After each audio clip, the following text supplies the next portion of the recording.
Bom dia, boa tarde, boa noite para você que me assiste. Eu sou o Rodrigo Mendonça Marques e aqui continuaremos o nosso estudo, a nossa interpretação da Lei 8.212 de 1991, que dispõe sobre a Seguridade Social. E continuando, nós ainda falaremos sobre o capítulo 1 e agora a seção 2, né, que é específica da empresa e do empregador doméstico. Ainda nesse vídeo também vamos falar sobre o capítulo 2, que é da contribuição da União, tá bom?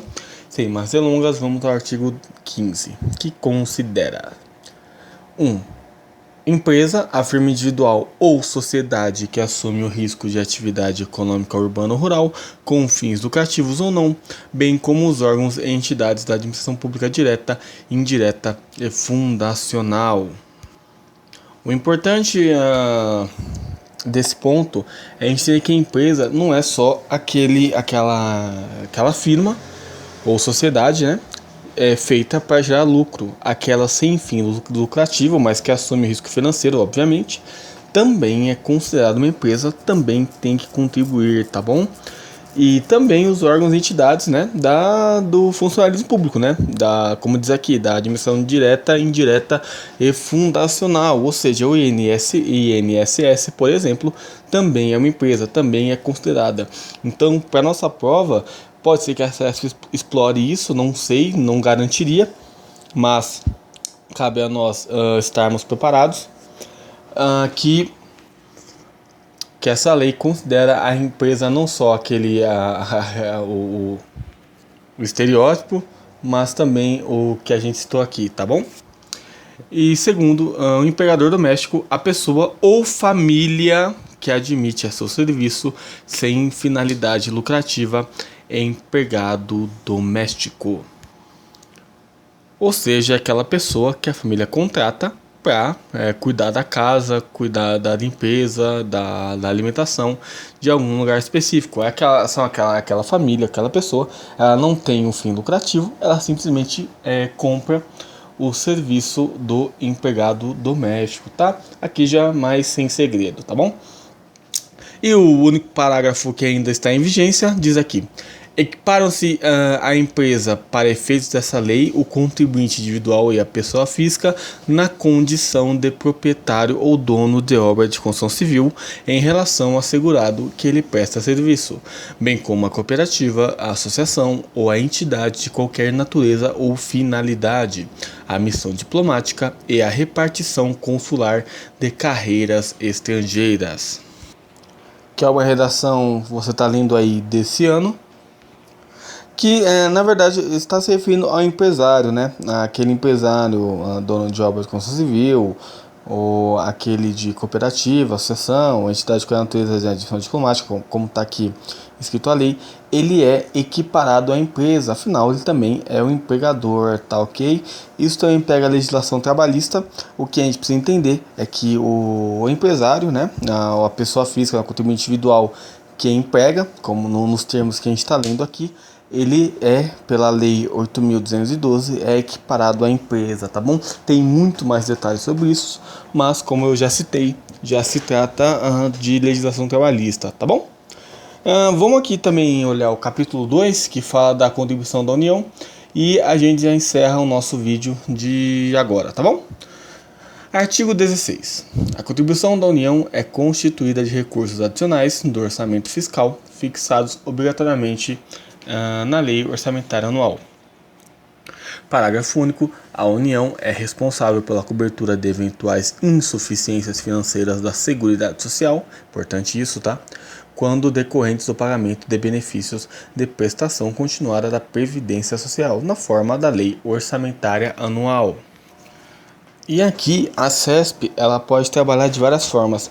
Embora esse detalhe não vá fazer parte tanto do nosso dia a dia, seja como técnico do Seguro Social, ou analista, ou médico, nada impede que a bancada use esses artigos para formular uma questão mais difícil. E eu estou sentindo que ela vai, porque é a cara da CESP fazer isso. Que você lembra aqui? Que o recurso da União ele vem de recursos adicionais do orçamento fiscal. Ou seja, Se a CESP colocar assim para você que a União, que a contribuição da União, ela vem de levantamento de impostos, não, tá errado. Não é só imposto, né? Também tem impostos, né, no que ele diz aqui de recursos adicionais do orçamento fiscal, mas na verdade são outras contribuições também, tá? Não é só isso que vem da União. E como a gente vê aqui no parágrafo também, a União ela é responsável pela cobertura de eventuais deficiências, mas em qualquer caso não, quando ele é decorrente do pagamento de benefícios da prestação continuada. Ou seja, se a gente tiver um déficit, isso está acontecendo no Brasil, tá? Mais aposentados do que jovens trabalhando, jovens entenda-se aqueles que estão na ativa, tá? Vai acontecer um déficit, certo? Vai ter mais gente pegando dinheiro, né, recebendo benefício, do que pessoas contribuindo. É claro que a conta não é tão simples assim, porque você tem outros recursos, como a gente já viu lá alguns vídeos atrás. Mas, caso isso aconteça, caso a balança dê negativo nesse caso, quem tem que cobrir é a União. Agora, se der um déficit por um caso de corrupção, por exemplo, como tinha acontecido nos anos 90, alguém dá um furo e extravia, desvia o dinheiro destinado à seguridade e à previdência social. É a União que tem que cobrir? Não, nesse caso não vai ser a União, tá legal? Vamos continuando. Aqui para o nosso artigo 17. Para pagamentos de encargos previdenciários da União, poderão contribuir os recursos da Seguridade Social referidos na linha D do parágrafo único do artigo 11 desta lei na forma de lei orçamentária anual, assegurada a destinação de recursos para ações desta lei de saúde e assistência social. A linha D é aquela linha que diz que a receita e o faturamento das empresas, parte delas também vão contribuir com a Seguridade Social, tá? Só para a gente refrescar a memória. Portanto, os recursos dessa linha, eles podem ser destinados para ações da Lei da Saúde e da Assistência Social, tá? A Lei da Saúde e da Assistência Social, como eu já disse, a gente não vai estudar, né, nesse curso, porque, a princípio, não cairá na sua prova, a menos que saia o edital, né? O edital deve sair nesse mês de dezembro, e isso nos surpreenda. Aí a gente é outra história, mas o que a gente precisa entender desse artigo é que aquela linha D que fala que o lucro das empresas também contribuirão para a Seguridade Social, ele pode ser destinado à Lei da Saúde e Assistência Social, tá bom? Não creio que isso vá cair em prova, não caiu na prova passada, mas estaremos preparados, tá ok? Artigo 18. Os recursos da Seguridade Social referidos nas linhas A, B, C e D do parágrafo único do artigo 11 dessa lei poderão contribuir, a partir do exercício de 1992, para o financiamento das despesas com pessoal e administração geral apenas do Instituto Nacional de Seguro Social, o INSS, o do Instituto Nacional de Assistência Médica da Previdência Social, o INAMPS, da Fundação Legião Brasileira de Assistência, LBA, e da Fundação Centro Brasileira para a Infância e Adolescência. Aqui é uma bela chance da CESP fazer uma pergunta com a maioria errando, né? Porque aqui vai muito decoreba. O que ele está falando aqui? Lá no artigo 11, como a gente já falou, é aquele artigo que fala dos recursos que a Seguridade Social pode, da onde ela pode tirar. Então, se você se lembra, do lucro das empresas, do contribuinte individual, das empresas sobre a folha de pagamento, do contribuinte do trabalhador, etc. Diz que, a partir de 92, o financiamento dessa grana só pode ser com o pessoal apenas dos institutos citados, né? Ou seja, ela pode copiar e colar esse artigo e, de repente, tirar a LBA do meio. Então, a gente precisa lembrar que são as três bases, né? A saúde, a previdência e a assistência social. Então, logo a gente vai associar com o INSS, com o INAMPS, que é da saúde, com a LBA, que é das assistências, e, além disso, a Fundação Centro Brasileira para a Infância e Adolescência, certo? Aí não tem como, aí acaba sendo mais decoreba mesmo do que interpretação, tá? E tá com muita cara que a CESP vai explorar isso, tá ok? Artigo 19, para a gente acabar o vídeo agora. O Tesouro Nacional repassará mensalmente recursos referentes às contribuições mencionadas nas linhas D e E do parágrafo 11 desta lei, destinados à execução do orçamento da Seguridade Social. Para te refrescar de novo, o D é aquela que a gente já citou aqui nesse vídeo, que fala sobre o arrecadamento a partir do lucro das empresas, e o E sobre o concurso de prognósticos, famosa loteria.